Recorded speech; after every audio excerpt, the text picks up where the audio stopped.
ٹھیک، بہت شکریہ صاحب. محمد عدیل صاحب پوچھتے ہیں جی عورت جو ہے وہ سجدہ میں ہتھیلی کے ساتھ ساتھ کوہنی زمین پر رکھے گی، مرد کی طرح اٹھائے گی؟ یہ بھی آج کل ایک بہت معرکۃ الآراء مسئلہ بنا ہوا ہے کہ خواتین کس طرح سے نماز پڑھیں گی، سمٹ کے پڑھیں گی یا مردوں کی طرح پڑھیں گی. اس بارے میں ایک حدیث بیان کی جاتی ہے کہ تم میں سے کوئی بھی شخص ایسے سجدہ نہ کرے جیسے کتا سجدہ کرتا ہے یا کتا بیٹھتا ہے سمٹ کے، تو اس میں یہ بتایا جاتا ہے کہ اس میں عورتیں بھی اس مفہوم میں داخل ہیں.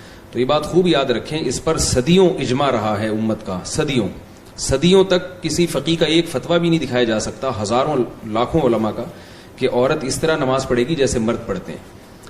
یہاں تک کہ یعنی جو اہل ظاہر ہیں جو آج کل یہ فتویٰ دے رہے ہیں کہ عورت مردوں کی طرح نماز پڑھے گی، ان اہل ظاہر کے جو اکابر تھے وہ بھی یہی کہتے تھے، ان کی کتابوں میں بھی یہی ہے کہ عورت سمٹ کے نماز پڑھے گی. وہ جو حدیث ہے جس میں سمٹ کے سجدہ کرنے سے منع کیا گیا وہ مردوں کے ساتھ خاص ہے. اس کے بہت سارے دلائل ہیں.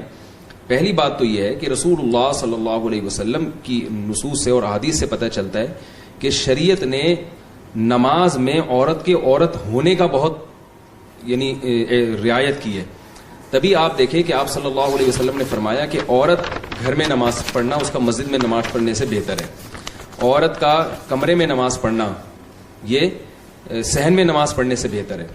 وجہ کیا ہے کہ وہ چونکہ عورت ہے لہذا نماز میں اس کا عورت پن جھلکنا چاہیے، لہذا جتنا اپنے آپ کو چھپائے گی وہ اس کے لیے بہتر ہے. صف اول کے بارے میں نبی صلی اللہ علیہ وسلم نے فرمایا کہ مردوں کے لیے بہترین صف پہلی صف ہے اور بدترین صف آخری صف ہے. اور عورت کے لیے کیا فرمایا کہ عورت کے لیے بدترین صف پہلی صف ہے اور بہترین صف آخری صف ہے. وجہ کیا ہے؟ اس میں بھی پردہ ہے. نماز میں مرد کو حکم ہے کہ امام سے اگر غلطی ہو جائے تو آپ نے تسبیح کہنی ہے، تسبیح للرجال و تصفیق للنساء. عورت کے لیے حکم ہے کہ وہ زبان نہیں ہلائے گی، حالانکہ عام حالت میں عورت کی آواز کا پردہ نہیں ہے. کہ نماز میں اس کو حکم دیا کہ آپ نے اپنی آواز بھی چھپانی ہے اور دائیں ہاتھ کو بائیں ہاتھ کی ہتھیلی پر مار کر امام کو مطلع کرنا ہے.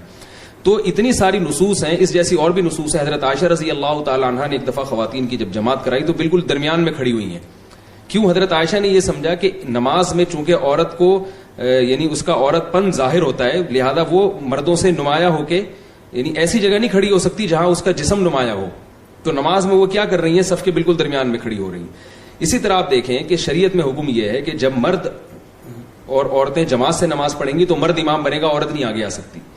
حالانکہ بعض دفعہ ایسے ہوتا ہے کہ ماں نماز پڑھ رہی ہے، بیٹا نماز پڑھا رہا ہے، لیکن ماں کو حکم ہے کہ وہ پیچھے کھڑی ہوگی، بیٹا آگے کھڑے ہوگا. کیونکہ نماز میں آپ کی یہ حیثیت ختم ہو جاتی ہے کہ ماں بیٹا ہے. نماز میں یہ کہ مرد ہے، یہ عورت ہے.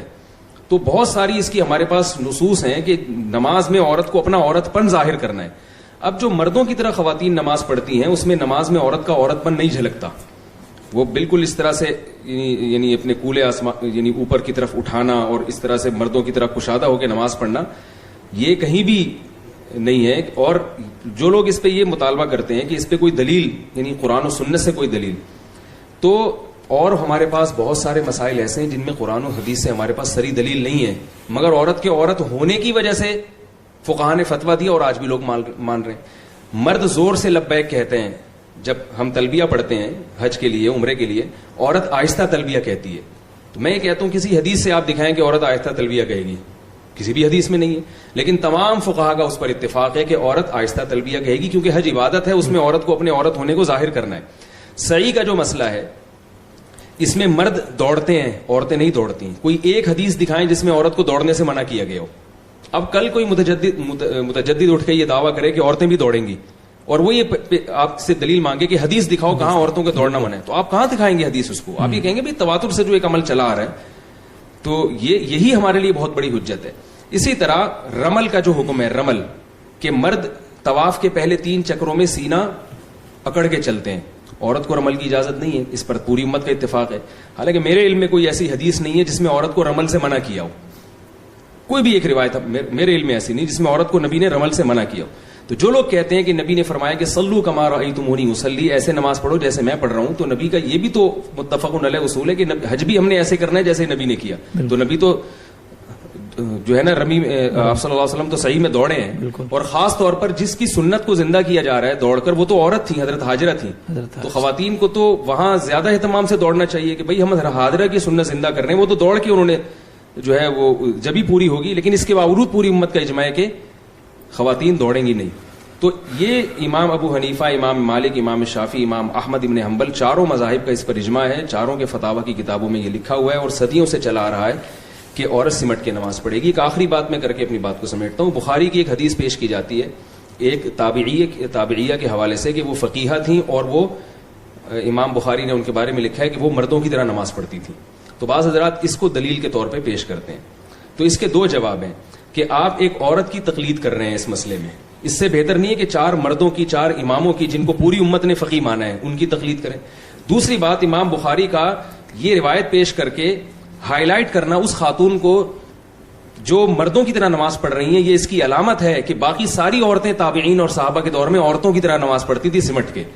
ورنہ امام بخاری اس ایک خاتون کا تذکرہ الگ سے نہ کرتے، کیونکہ جو چیز سبھی کر رہے ہیں اس میں مردوں کے بارے میں تو کوئی حدیث نہیں ہے کہ عبداللہ بن عمر مردوں کی طرح نماز پڑھتے تھے، وہی تو سارے ہی پڑھتے تھے. تو پتہ یہ چلا کہ ایک خاتون سے ہمیں ملتا ہے کہ جو مردوں کی طرح نماز پڑھتی تھیں، تو راوی نے ان کی اس عادت کو ہائی لائٹ کر دیا. اس سے خود پتہ چلتا ہے کہ باقی تمام عورتیں صحابہ اور تابعیہ کے دور میں وہ خواتین ہی کی طرح سمٹ کے نماز پڑھتی تھی. اور اس بارے میں حضرت علی رضی اللہ تعالیٰ عنہ سے صحیح سند سے روایت بھی ثابت ہے اور بعض صحابہ کے اور تابعین کے فتاوی تو اس بارے میں بہت ہی واضح ہے. بہت بہت شکریہ مصطفیٰ، بڑی تفصیل سے آپ نے اس پورے مسئلے کے تمام پہلوؤں